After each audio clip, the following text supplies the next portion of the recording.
Hello and welcome to the Maine Take. My name is Dana Connors. I'm pleased to be the host of this weekly program brought to you by the Maine State Chamber of Commerce.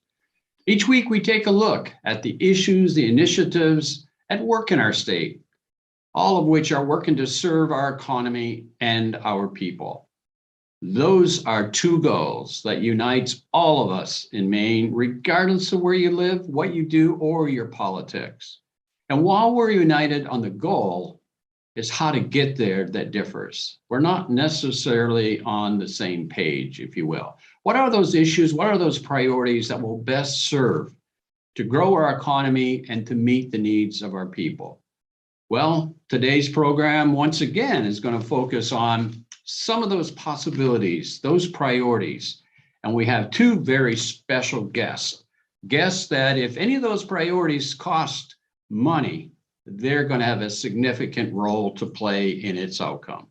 They are Senator Kathy Breen, who is the Democratic Chair of Appropriation and Financial Affairs, and Republican lead from the House, Sawin Millett. Sawin at the moment is trying to access our program and be with us momentarily, but we're grateful that Kathy's with us, and we look forward to our discussion, and we'll wait and fill the time while Sawin finds the access to our program today. So let's begin. We know that the state of the state this past Thursday, as well as what you have just learned, Senator, as a result of the briefing by the governor on her proposed use of the $822 million surplus that the state has available to them. I'm guessing perhaps because there was a lot that was talked about in the state of the state that kind of previewed what we might expect in the supplemental budget that I just referenced, that you just heard probably, what, an hour and a half ago. Were there any new surprises that came forward that weren't part of the state of the state? Well, first, Dana, I want to say thank you so much for having me. I just want to make sure folks know I represent 6.5 communities in Cumberland County. I serve as Senate Chair of Appropriations. And so you're absolutely correct that the governor did lay out some highlights in her State of the State address. Of course, that's not a state of the budget address. It's a state of the whole state address. So she made some sweeping, she talked about some of the bigger initiatives in her supplemental budget proposal last week, for sure. And then this morning, we did what we normally do, and I'm glad to see Representative Millett has been able to join us. The governor's office briefs the two caucuses about some of the line items in the budget. So we have just both Representative Millett and I are sort of in the digestion mode. We've just gotten a long list of things that we are trying to digest and then interpret, and then we'll get, the document will be posted this afternoon, and the governor will have her formal rollout. So I think the biggest thing that we all heard last week, and we heard it reiterated today, that of the $822 million surplus, the governor is proposing that we build on what we did last year in the biennial budget and send some of that money, in fact, in this case, half of that money, back to Maine taxpayers. And what this proposal calls for is a bigger amount. In the last budget, we had about $160 million to use, and we focused that on folks who were hourly wage earners. Mm-hmm. And that was on the heels of providing some pandemic relief to business owners and to other folks through unemployment insurance. So this budget, this proposal will have a larger swath of workers. It will include independent contractors. So any way that you file your taxes in 2021, if you earn up to $75,000 filing singly or 150 filing jointly, you will be in line to get a check of approximately $500. And those checks will start going out in July and go through the whole rest of the calendar year. So that is half of the surplus. And then the rest of the money she is using very, I would say, conservatively, recognizing that we're in a very volatile economic time, that revenue projections are strong, but we still have a pandemic lingering. We have inflation that we haven't seen in many decades. And she's actually proposing not to appropriate very, very much of it. Most of it will be transferred to existing state programs, and building on some of the tax relief that we did one time in the pandemic, including the earned income tax credit. She's proposing to make that permanent. As you heard, she's proposing to streamline the student loan program that has been just too confusing and too complicated, really, to get the best benefit that it could. So there's some revenue reductions there that will be beneficial to low-income earners as well as to folks with student debt.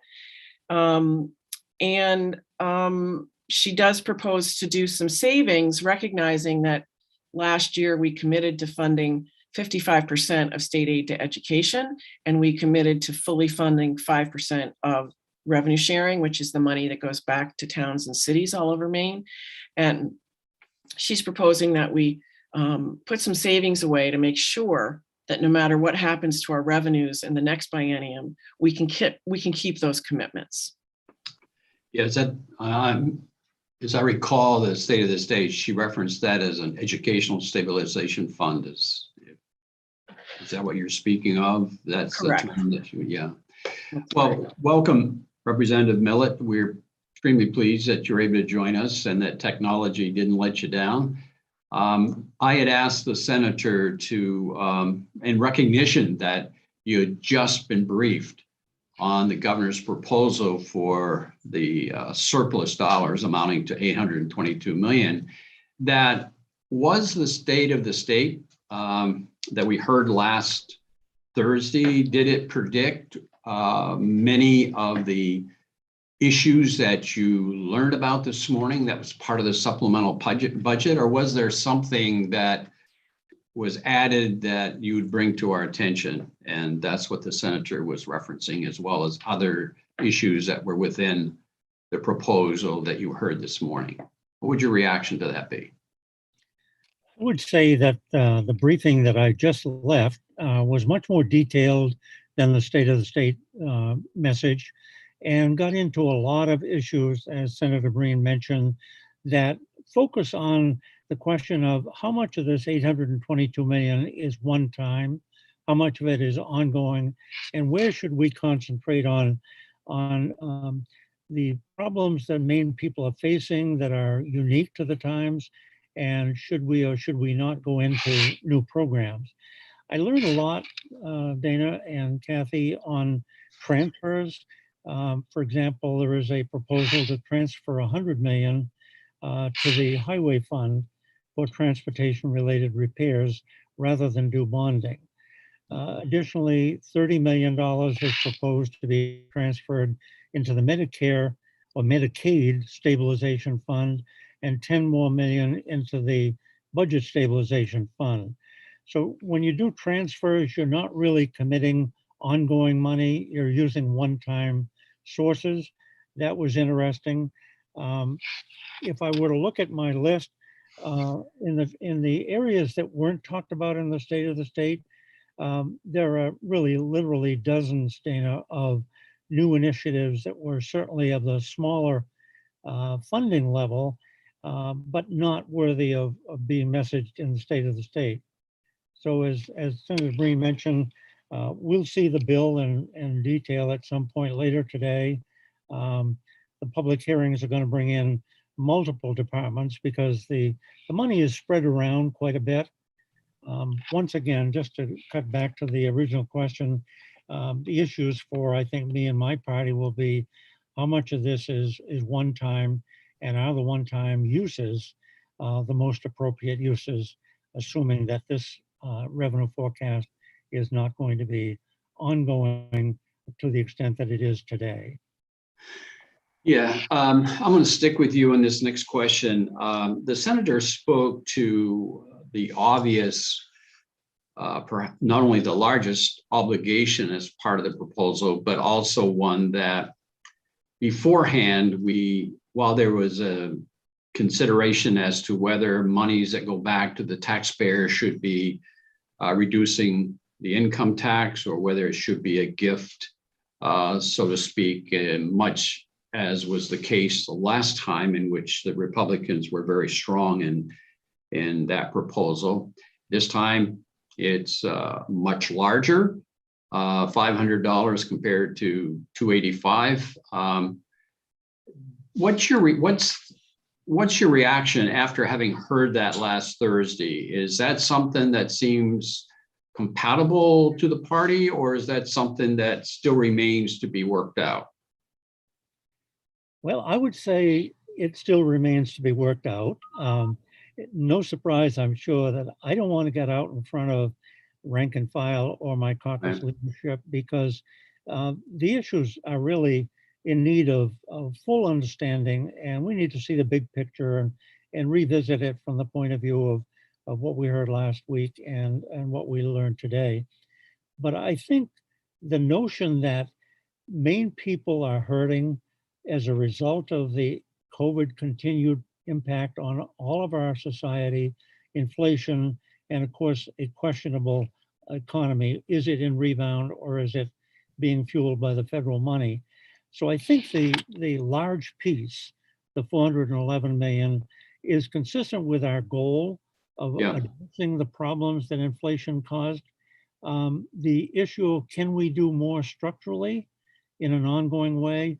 I think we have to wait and see the forecast update at the end of the month, analyze it from the point of view of, can we really see how much of this growth will be sustainable and ongoing?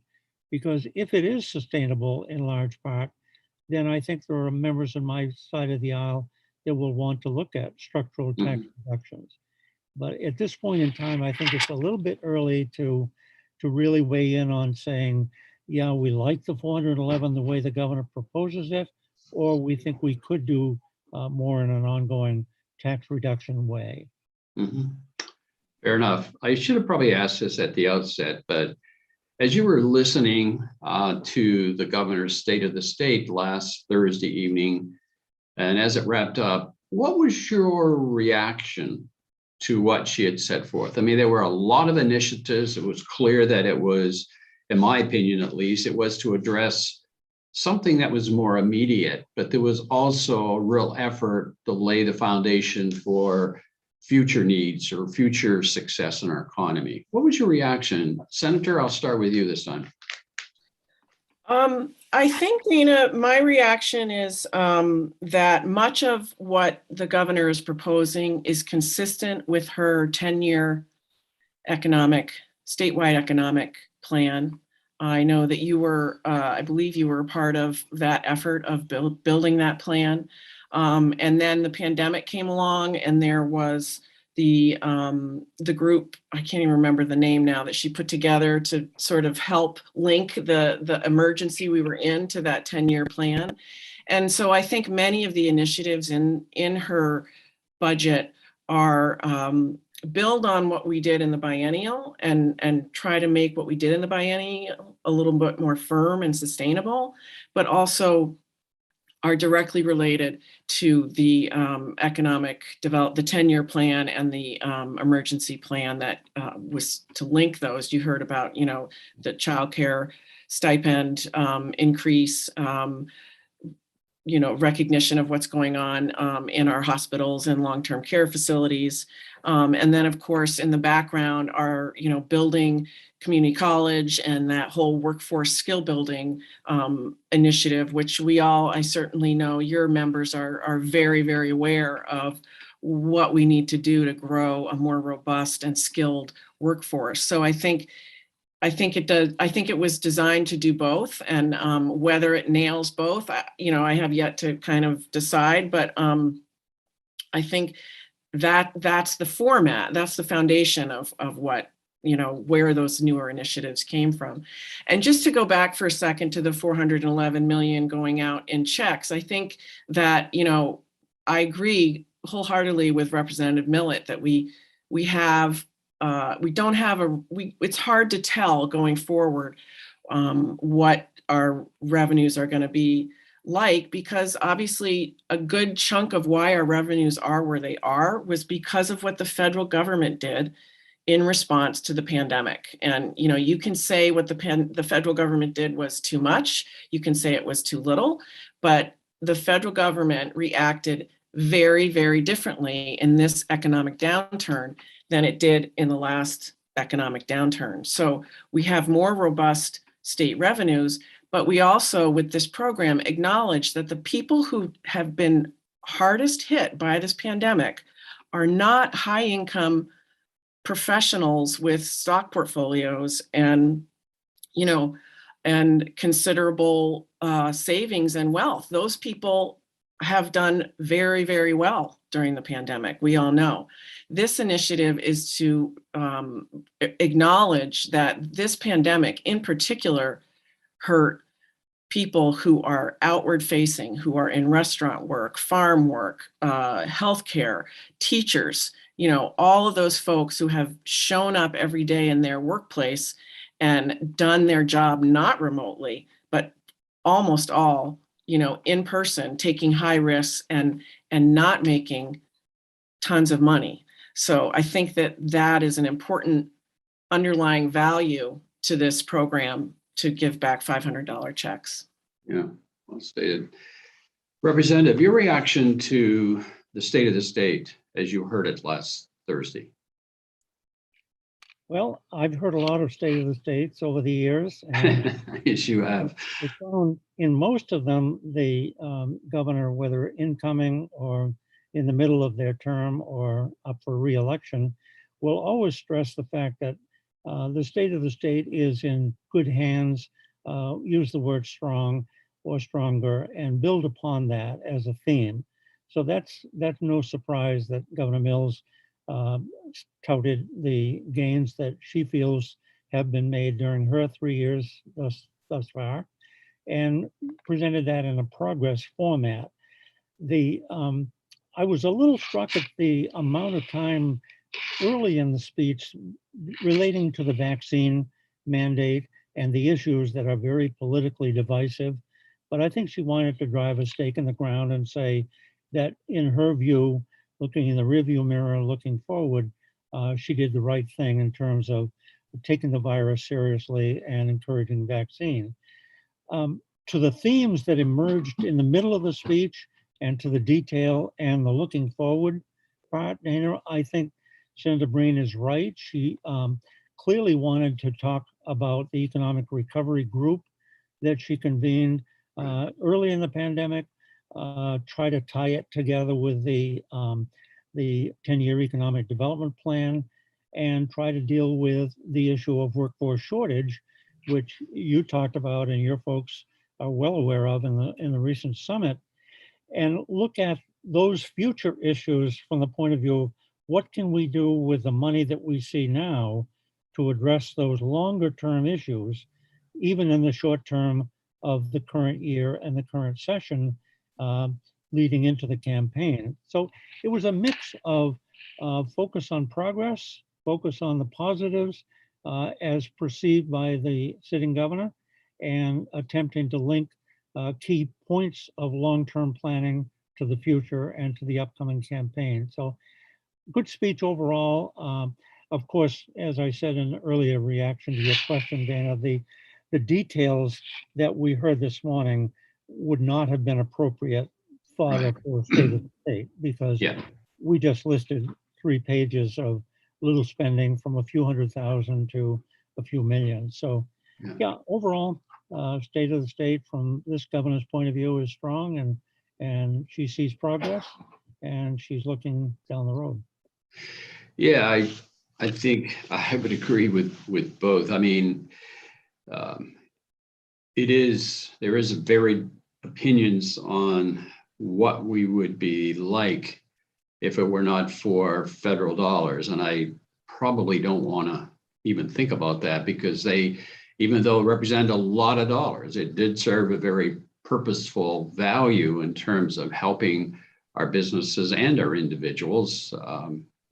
And the same time is that, we can differ on whether it would have been better or worse, but I can imagine what it would have been like with COVID had we not had the vigilance that we have been witness to during this time. So a lot of that is a matter of opinion, but I think when you look at what you said, the overall standing of the state today in terms of both the progress to the economy, something we don't want to overlook, but also the health side of the equation, there is a lot to be thankful for.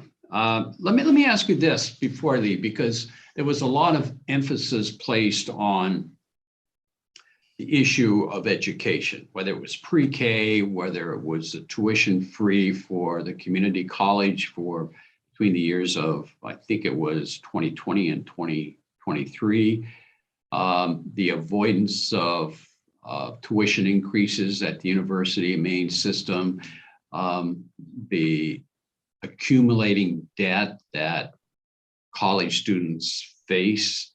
All of those in context was a strong statement. What's your reaction to, is that one of those issues, I'll start with you, Representative, that you worry about in terms of ongoing obligations, or is it more driven by the need that we see today and its impact it has on the economy at the moment and people's lives, I should say?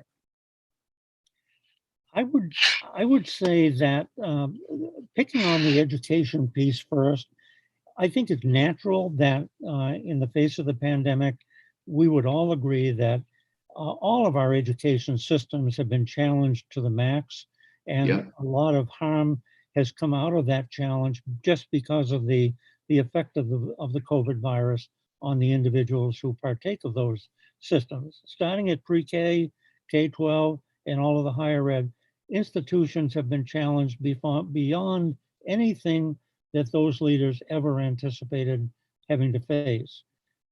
Therefore, I think it's natural that you need to look at how to rebuild the systems in a post-pandemic way that acknowledges that education as an accomplishment or as an outcome in non-COVID years has been set backward fairly dramatically.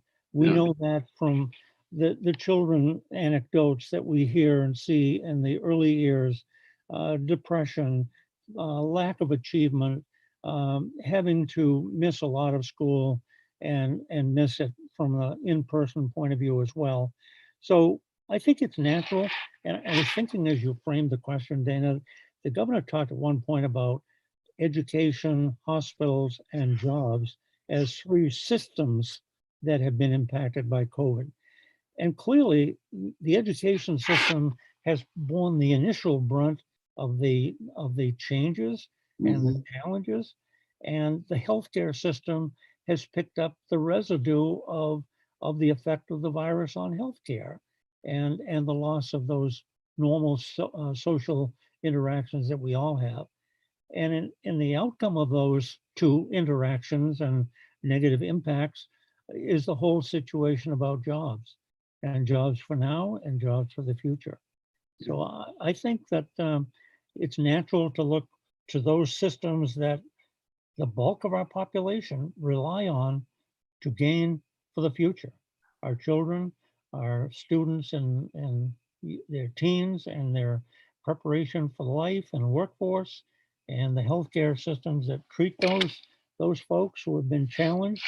Overall, we've been through, I hate to say it on TV, but as close as you can call it to hell in the last 24 months. And Yeah. we've handled it reasonably well, but we've really got to acknowledge that not everyone has fared as well as we would like. That's for sure. Senator, your reaction? I would certainly agree with everything that Representative Millett just said in terms of the costs that we already know of the pandemic, but also that we will probably see ripple out over a long, long time among young people that we just don't know yet. But also, I would only add that, in the background, as you know, Dana, Maine lags in New England in certified, people who are certified in certain skills, people who have advanced degrees, for some of our core industries that we're trying to grow here in Maine, we really, really need talent. We need talent and we need people, we need in-migration. And so I think that in the background in the economic plan and something we've all long recognized is that we need to be very deliberate and strategic about making those skills and certificates and degrees available, not just to people who we grow here in Maine, and we want to keep here in Maine, but even people who didn't grow up in Maine, but see a really good deal and a great place to raise a family.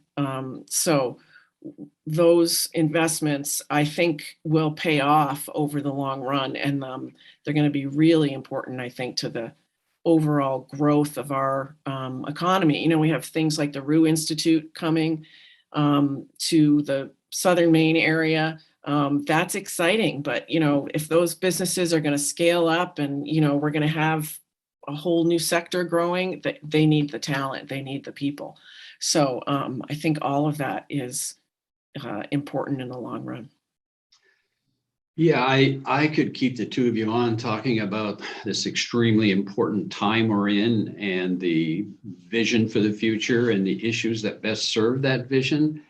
It would serve our state good, if not even incredibly good, to have you both on, because your opinion is so important. Your leadership is so vital to the time that we're in and the issues that need to be resolved. Let me ask one last question, and that is, I was struck in a positive way by the governor's intention to provide high-speed broadband to anybody who, I can't remember exactly, needs it, wants it, whatever that term was, by 2024. That is ambitious. Did she in any way reference that in the briefings that you had this morning to talk about how that would take place? I didn't hear anything new about that this morning, but I would only say, Dana, that we have an enormous amount of money that went in the last year's budget, federal and state. And it takes some time to get those programs up and running. We just appointed the Senate just confirmed Andrew Butcher, the new head of the Connect Maine Authority. There's rulemaking, there's program development. So I think it's an absolute necessity. I think it's overdue. And I'm hopeful that what we put together in the budget last year is going to get us substantially to that goal. But Solomon, correct me if I'm wrong. I don't remember anything new around broadband in that briefing, but I may have overlooked it.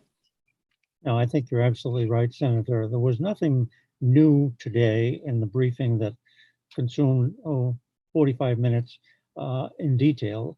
But as you mentioned, we have set aside a lot of money in the past. And I think the point that Dana's making is this is a universally acknowledged need from Washington to Maine to the region to every one of our constituents. We all want to have high-speed internet connectivity that will help us in our daily lives and our business activity, and we all want to get there as soon as possible. So I think the resource commitment has been made. The timeline seemed aggressive to me when I heard it, but let's hope we can make real progress. It's not going to be easy to cover the entire state of Maine in the next 2 to 3 years, but I think it's universally desired and clearly one of the highest priority items for most people in government. Well, I agree with you both. And it was not my intent in any way, and I hope it's not construed that way to criticize it. I just think it's extremely ambitious. It certainly is a priority that is everywhere in our state. And it is one that we need to grow our economy and to improve people's lives. So it has that type of standing in terms of where we are as a state. Before It's like electricity or phones. Yeah, you know, exactly. in my parents' and grandparents' age. I mean, that's the level of necessity. It sure is. I said that was my last question, but I am going to add this. I promise will be my last question. Is there anything that either of you would like to add as we close out this segment that we either haven't touched on? Because there is so much we could talk about. Like I said, I'd love to have you on for the full hour, but I know that having you on for a half hour is a premium for me, and I'm very, very grateful for that. But is there something you'd like to say as a closing comment? Well, I suspect we will dig into the details. You know, we'll have public hearings coming up. I think we're going to start the week of January 28th. Those will be on Zoom as they were last year. So I encourage all your members to follow that. Come on, give us your testimony. We certainly want to hear from everybody possible. Zoom offers a really nice option now. So, you know, we'll be digging into the details, and I suspect we'll get to that place where, you know, we always get, where there's something for everybody, but nobody gets everything they want.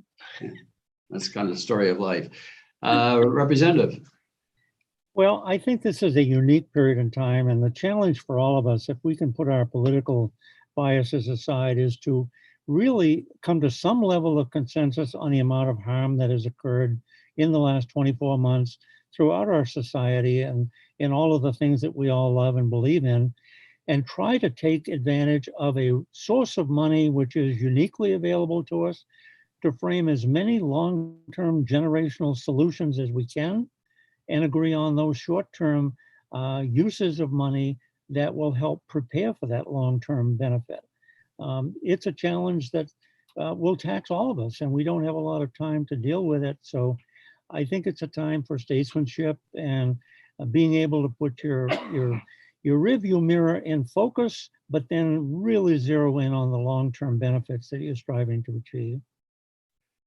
Well, that's a great way to close out this segment by acknowledging that there are an abundance of issues that have been teed up that can very well serve our economy and the needs of our people. They may not be all the proposals or priorities that we need to consider, but certainly a number of them are in play. And for that, we're grateful.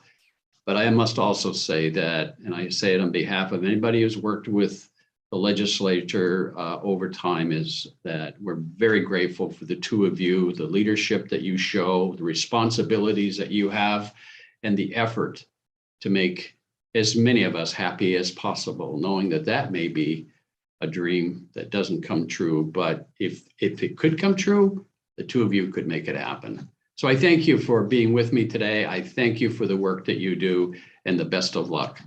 And if we can help in any way, please let us know. Thank you so much, Dana. Thank you both. Well, the takeaway for this program on this day has really been, to me, a fascinating one, because we're actually focused on two very important efforts that are occurring in the last 5 days, if you can think of it. And predictably, even though they came to our attention in the last 5 days, they're probably going to be with us for the duration of this legislative session that will end in approximately 2 months. On Thursday evening of this past week, we were witness to Governor Mills' State of the State address. And today, we heard, while many of those issues that she spoke of in the State of the State have appeared, as we've heard our two guests today say, as part of the allocation proposed for the $822 million surplus. There we go. Now we know that the state of the state did actually prove to be a foundation for those recommendations in the supplemental plan. That's good. We also know that both are intended, as we heard our guest also say, to address the needs of today, but also lay the foundation for future success. Yeah, the state of Maine, the theme for what she spoke of and what the supplemental plan proposal speaks to is really one of progress that have been made in the past 2 years and these past 2 sessions, as was pointed out by the senator. Some would say to focus on progress is probably inappropriate. And I can understand why they may say that because of what we've had to endure as individuals or as businesses or whatever the case may be. It has included all of us in its reach and its impact. But I would say it is appropriate to talk about the positive, to address progress. And it's easy to understand it when you think about it because so much of our economy is based upon consumer confidence. And consumer confidence really is about finding progress. It's about acknowledging the positive. And frankly, that gives us hope as individuals as well. When we do see things that are positive, when we understand that progress is possible and it's underway, it gives us hope. And hope, as they say, springs eternal. I am not saying that challenges do not exist. As a matter of fact, we spoke about this on the previous program, I believe, in which we described the economy as a two-sided coin, that it's important to focus on the positive, but it's also important to not forget the negative, the challenges that stand in the way. That is important to the conversations that will take place in the new 2 months. It's also important to be a part of any plan that hopes to move our economy forward.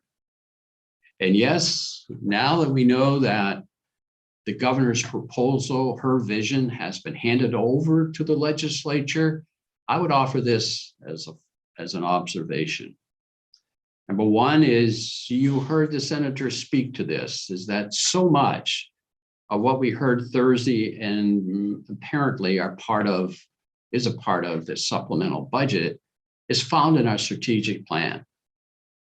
The workforce challenge, childcare, housing, broadband, those are just some of the issues, but they're all issues that were part of those 1,300 people who engaged in trying to look forward and put in place a path to follow.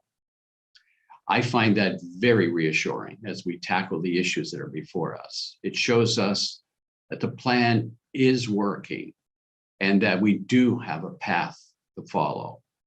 I would also note that it's often said, and perhaps it's a little crudely expressed, but those of us that deal with the legislative process have come to understand the meaning, and that is a governor proposes and the legislature disposes. As I said, that is a bit crude perhaps, but it does set in motion the very fact that negotiations will take place.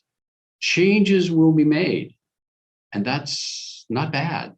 That's good. Because there will be other ideas and other priorities, maybe even better ideas and better priorities.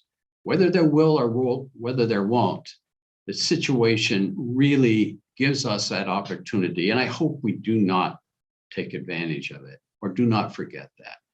And most of all, we do know that when we do sit down and listen to one another, learn from one another, good things can happen.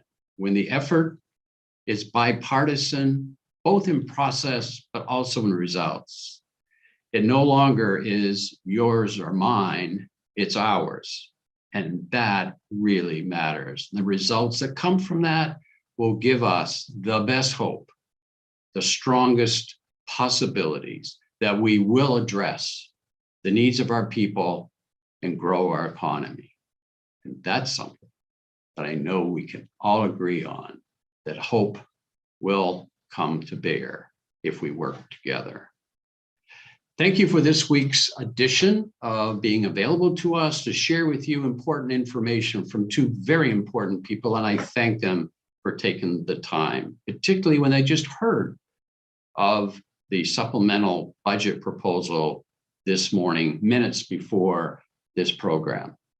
I thank them for their leadership. I thank them for the responsibilities they have taken on. I also thank you for being part of our audience today.